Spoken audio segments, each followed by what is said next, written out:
Hello, welcome to Down the Rabbit Hole. This is episode 174. And today we're talking about the town of Elkmont, Tennessee. Um, Now, here's the thing. I live in Tennessee, but I am not from Tennessee. I am an Alabama native or Eagle. Um, and I will never root for the state of Alabama. I will never root for the Alabama football team. You cannot pay me enough to root for the University of Alabama, just like you cannot pay me enough to root for Ohio State. The two teams I hate in this conference more than anything in the world of college football.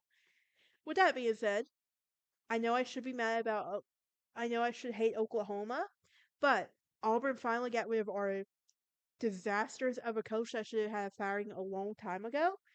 But the fact that Oklahoma beat Alabama not once, but twice, back to back, 2 years in a row. That just makes me super happy. And what can I say? I just love seeing Alabama get humbled and losing. It's part of me. It's part of who I am. Now, with that being said, why don't I jump into today's episode? If you're new here, hit that like button, ring that bell for notifications. Also, please subscribe. Today, we're going to be talking about this town called Elkmont, Tennessee, and the history behind it and stuff like that. Because this is down the rabbit hole, and we got to go into it, okay? But where is Elkmont? Well, Elkmont, not Elkmont. Elkmont is a region situated in the upper Little Valley of the Great Smoky Mountains of Sevier County, in Tennessee. And throughout its history, the valley has been seen as a pioneer Appalachian community, a logging town, and a resort community. Today, Elkmont is home to a large campground, station, and a historic district maintained by the Great Smoky Mountains National Park. Now, the Little River Lumber Company was established in Elkmont in 1908, and it based its logging operations in the Upper Little River and the Creek area by 1910, and the company began to start selling plots in the land for fishing enthusiasts from Knoxville, who established the Appalachian Club just south of the logging town. And in 1912, a result town, the Wonderland Park Hotel, was constructed just overlooking Elkmont. And a group of Knoxville businessmen purchased a Wonderland in 1919, established the Wonderland Club. Over the next 2 decades, the Appalachian Club um, and Wonderland Club would evolve into an elite vacation where East Tennessee's wealthy could gather and socialize. Now, upon the creation of the national park in 1930s, most um most of Elkmont's cottage owners were given lifetime leases, and they were converted to 20-year leases in 1952 or renewed in 1972. Now, the National Park Service did not renew in 1992, but under the park's general management plan, the hotel and cottages were removed. And in 1994, however, the Wonderland Hotel and several dozens of the Elkmont cottages were listed as National Register of Historic Places in the Elkmont Historic District. The Great Smoky Mountains National Park, sparkling a 15-year debate over the fate of historic structures. And in 2009, the National Park Services plans to restore the Appalachian Clubhouse and 18 cottages and outbuildings in the Appalachian Club area and remove all other structures, including the Wonderland Annex as well. Now, let's talk about the history. Because we can't talk about Elkmont in the town without talking about the history, because every town has a history behind it. And that's one thing I am a huge believer in. Once you know the history behind some place, you can't not know it, right? In my clumsy hands, just like to lose stuff. So, um, with that being said, there is an area. Now let's talk. Now there is an area known as Elkmont that was initially inhabited by Native Americans. The first known permanent European inhabitants resided along Creek in the 1840s. The creek's namesake, Jacob Hauser, was probably the first to arrive, and he was followed shortly there by the David family of David Ownby, who came to the area in search for gold, and a small community that developed in the valley was known as Little River. Like most Appalachian communities, the residents of the Little River developed subsistences and agricultural communities. Um, most residents grew corn and apples and kept bees for honey. Now, several grist mills arose along Jake's Creek. In the Avon cabin, only two structures remained from the pioneer period of Elkmont: the Avon cabin and the Levi Trentham cabin. Now, originally built by the Omby family, the Avon cabin was sold in 1918 to the family of the noted natural artist Maina Avon, who used it as an art studio until 1940. The Levi Trenton cabin was originally located in the upper reaches of Jake's Creek, and was moved to the Appalachian Club's Disney Town section in 1932 for a guest house. Now, Lem Omby, his grandson, was born near Jake's Creek in 1889. In 1908, Omby and his fathers built a cabin about a mile or so from the confluence of Jake's Creek and Little Creek, where Omby lived for the rest of his life.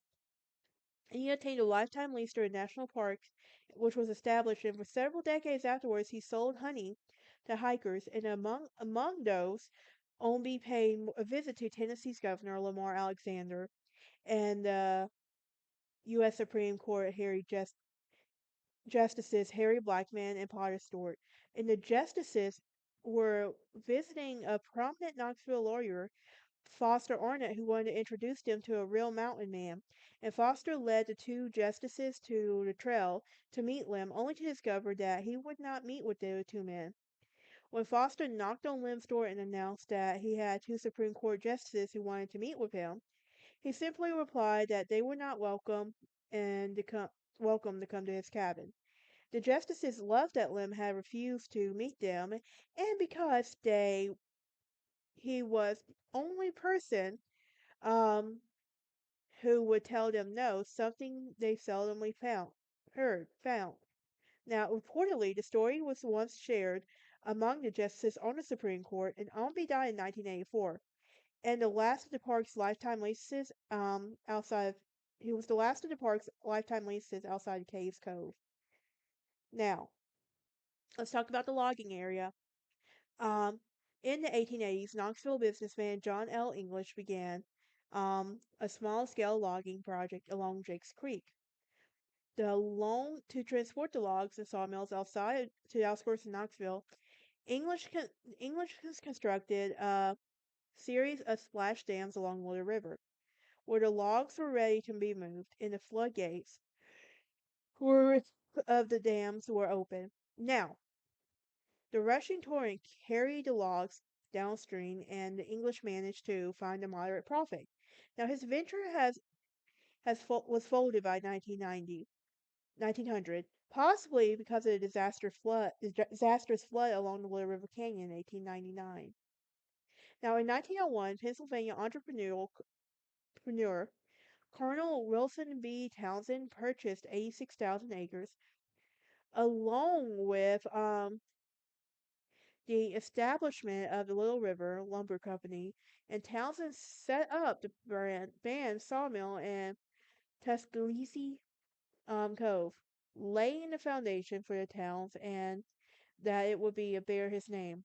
Rather than splash dams, which are the mercy of the volatile mountain streams, Townsend constructed a logging railroad between the company's sawmill and Tuckaleechee in the river's upper reaches, all the way down to the Forks area, now Forks, Washington, people.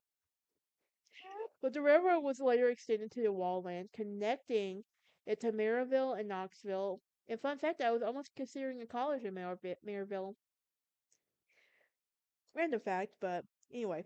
Um, the railroad employed 10 shay engines to move the log filled flagters from the river valley. Logging skidders were pulling trees too, and Elkmont was established in 1908 as a transfer station where logs and gear operation used for Townsend.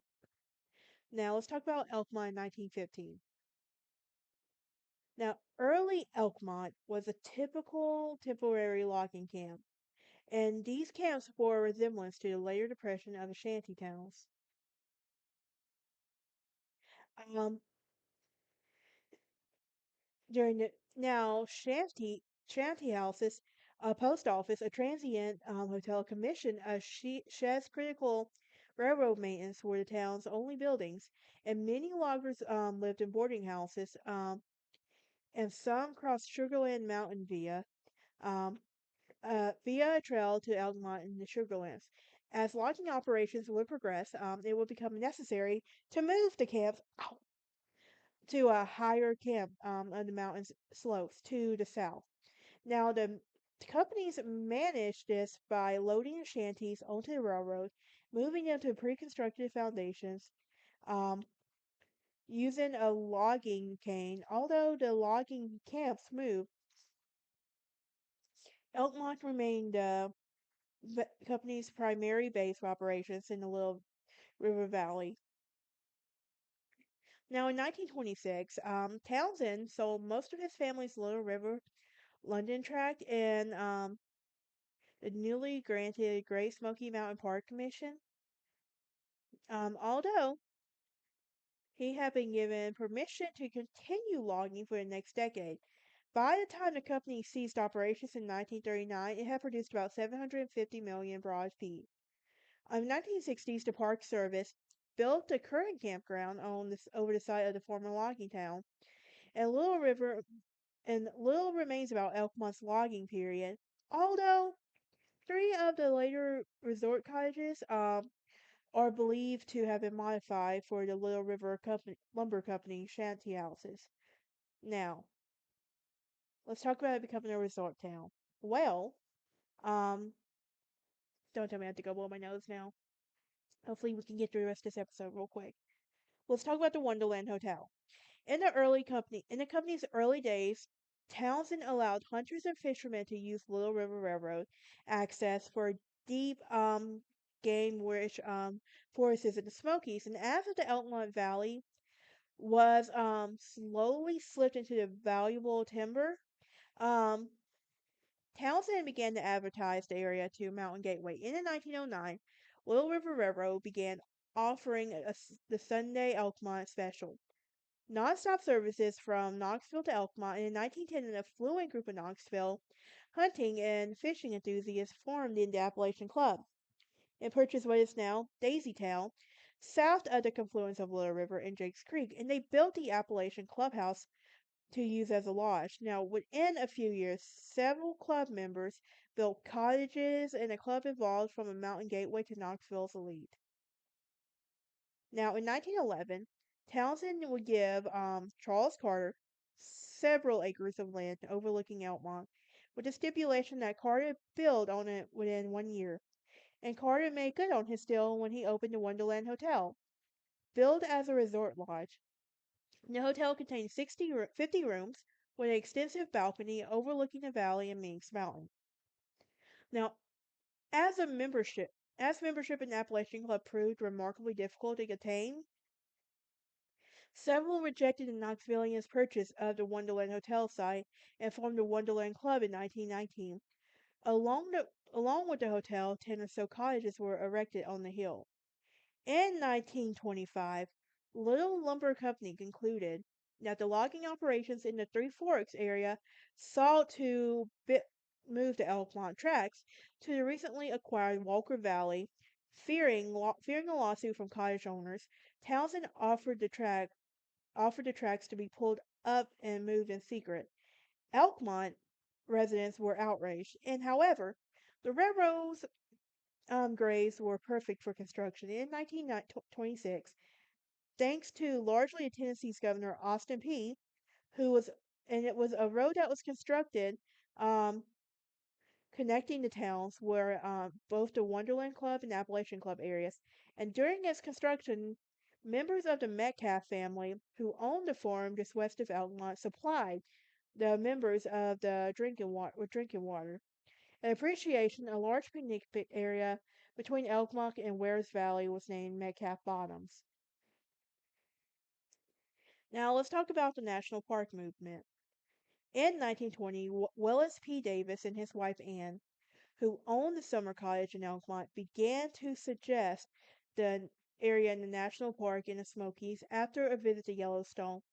While Davises merely suggested the area to influential friends in Knoxville, it was another Elkmont cottage owner, Davis C. Chapman, who took initiative, and business owners in Knoxville quickly saw the benefits of a national park and began lobbying federal and state governments. After the U.S. governments agreed to establish the national parks if the state of Tennessee and North Carolina purchased the land. Now, Knoxville began an intensive um, lobbying campaign at the Tennessee legislature, and by 1925, Chapman hosted a group of legislators at Elkmont to promote a park idea. The following year, Colonel Townsend made the initial 76,000 acre sale. With Elkmont was the birth of the park movement. It was also the home of one of the strongest anti-park movements. Shortly after Townsend's purchase, an attorney for Little River lumber construction named Jim Wright rallied um,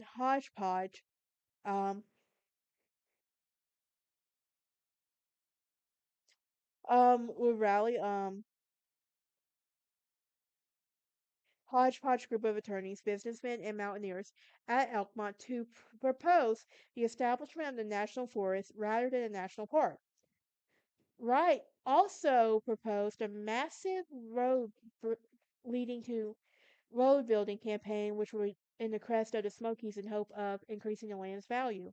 Now, largely because of Wright's effort, the initial bill was allowing um, the purposes of the land in the Smokies exempted from elk mines from the eminent domain, and cottage owners managed to gain a provision that allowed them to sell their cottages at half price in exchange for lifetime leases. Now let's talk about historic structures now.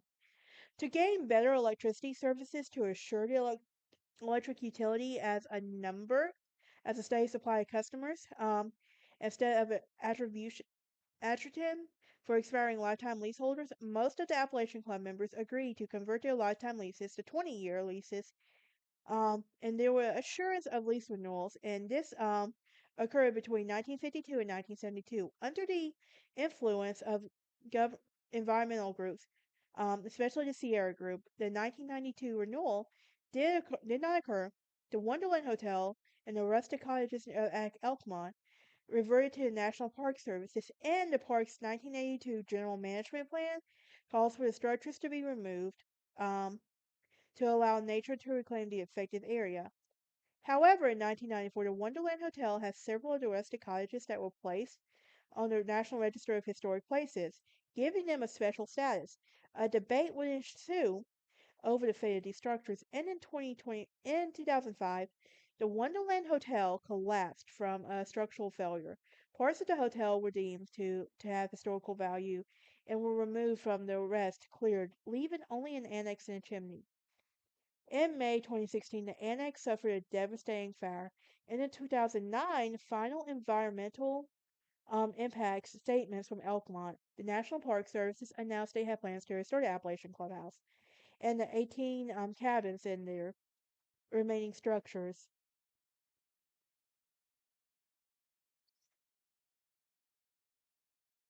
Um, Now, there was an annex fire that happened in May of 2016, where 17 of the 19 structures were chosen for restoration, which were located on the Appalachians Club's Daisy Town section, and they were sectioned primarily to the oldest and historically notable structures of the historic district. Now, the structures include the Appalachian Clubhouse, um, the Levi Transit Cabin, and the Addicts Cabin, the Mayo Cabin, um, and the children's playhouse known as Adamless Eden. Most of the cottages were built between 1910 and 1930, and there were many numerous times over the decades where the cottages are typically balloon frame constructions. But that is it for this episode. You can join me next time as we talk about um, Belmont Mansion in Nashville, Tennessee. Y'all have a great day and a happy Thanksgiving.